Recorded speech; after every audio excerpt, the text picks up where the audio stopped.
Hello everyone. Duduzile Zuma, the daughter of former President Jacob Zuma, has been very vocal about the national shutdown that was planned by the economic freedom fighters. The girl has been busy tweeting and retweeting in the Twitter streets. She revealed that her daddy gave her blessings to go on the streets and protest. She then shared the news on her timeline and wrote, "I have my father's full blessing and support to exercise my democratic right to protest peacefully and full support on my views. Thank you for respecting my choice. Let's go, comrades. Let's go, fighters. No retreat, no surrender."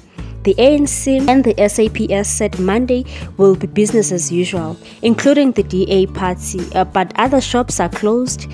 Duduzile said, "More business as usual, right?" She was shading those who didn't believe that the EFF is capable of closing or shutting down the businesses. She also shared a post of Ugu region in KZN protesting last night and wrote, "We see you KZN, I'm always happy to see my home province Pagati inside."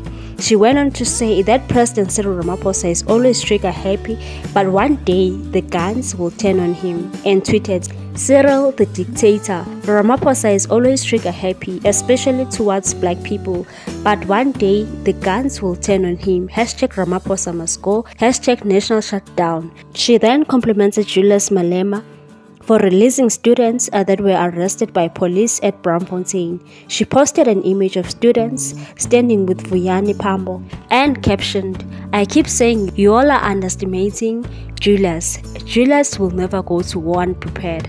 People thought unarmed, peaceful protesters will be held until Wednesday.